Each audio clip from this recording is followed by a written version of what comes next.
صلی علی محمد و آل محمد وعجل فرجہم۔ السلام علیکم ورحمۃ اللہ وبرکاتہ۔ یا علی مدد علیہ الصلوۃ والسلام۔ جیسا کہ آپ جانتے ہیں، ماہ مبارک رمضان کی رحمتیں برکتیں تمام انسانوں کے شامل حال ہیں۔ انہی برکتوں سے فائدہ اٹھانے کے لیے ماہ رجب کی 13، 14 اور 15 کو کرنے والے انتہائی مختصر سے اعمال ذکر کرنے لگا ہوں۔ ایک تو ناظرین، آپ لوگوں نے دعائے مجیر ضرور پڑھنی ہے۔ دعائے مجیر پڑھنے کی بڑی تاکید ہے، اور بالخصوص یہ دعائے مجیر جو ہے، یہ انسان کے جتنے بھی گناہ ہوں، تمام گناہوں کا کفارہ ہے۔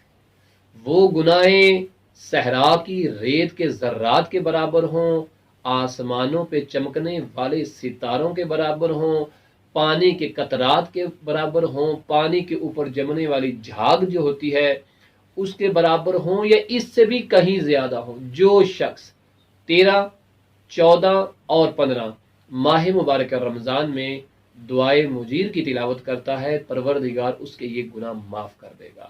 یقیناً وہ غفور الرحیم ہے، وہ تواب الرحیم ہے، وہ عزیز الرحیم ہے۔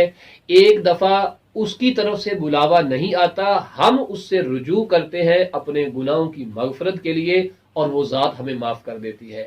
اور ایک دفعہ وہ ذات ہمیں معاف کرنا چاہ رہی ہے، اور وہ ذات چاہتی ہے اگر تم گناہوں کی معافی چاہتے ہو، اگر تم چاہتے ہو کہ تمہیں معاف کر دیا جائے، تمہیں بخش دیا جائے، تو پھر فلاں رات کو، فلاں دن کو اس ذکر کے ساتھ، اس اسم مبارک کے ساتھ میری بارگاہ میں مجھے پکارتے ہوئے حاضر ہو جاؤ، میں تمہارے گناہ معاف کر دوں۔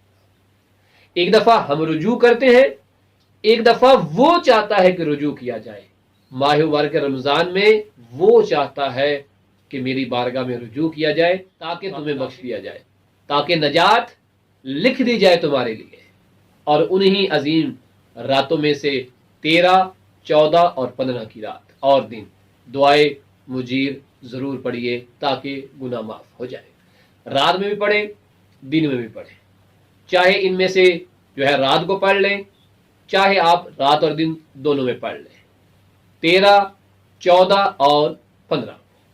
اس کے ساتھ ساتھ ماہ رجب میں ہم لوگوں نے جو ہے ایک نماز پڑھی تھی، 13 کی رات، 14 کی رات اور 15 کی رات۔ اور میرے دیکھنے والے ناظرین کو وہ نماز یاد ہوگی کہ 13 کی رات کو وہ 2 رکعت پڑھنی ہے، 14 کی رات کو 4 رکعت، اور 15 کی رات کو وہ 6 رکعت نماز پڑھنی ہے۔ اس کا آسان سا طریقہ تھا کہ 2 رکعت نماز اس رات کا نام لینا ہے، یعنی 13 کی رات کی پڑھتا ہوں یا پڑھتی ہوں قربتاً الی اللہ تعالی، ایسے 14 اور ایسے ہی 15۔ 13ویں رات میں 2 رکعت ہے، 14ویں میں وہی نماز 4 رکعت ہے، اور 15ویں رات میں وہی نماز 6 رکعت ہے، پڑھنی 2 کر کے ہے۔ اب اس میں پڑھنا کیا ہے؟ اس میں الحمد ہے، الحمد کے بعد سورہ یاسین کی تلاوت 1 بار، سورہ ملک کی تلاوت 1 بار، اور سورہ توحید کی تلاوت 1 بار، 1 رکعت میں، یعنی سورہ یاسین، سورہ ملک اور سورہ توحید ایک بار پہلی رکعت میں، اور سیم یہی طریقہ ہے دوسری رکعت میں پڑھنے کا، سورہ یاسین، سورہ ملک اور سورہ توحید۔ اس طرح اس کے بعد رکوع، سجود، تشہد، سلام، اور یہ 2 رکعت نماز جو ہے یہ مکمل ہو جائے گی۔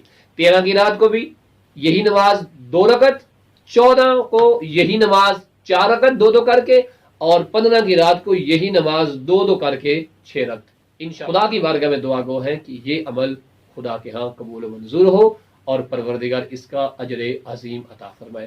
اور بھی اعمال موجود ہیں، لیکن کم از کم دعائے مجیر اور یہ نماز آپ لوگ ضرور پڑھیے گا، اور اپنی دعاؤں میں ہمیں خصوصی یاد رکھیے گا۔ پروردگار آپ کے اور ہمارے مرحومین کے گناہ صغیرہ کبیرہ معاف فرمائے۔ وصلی اللہ علی محمد وآل محمد۔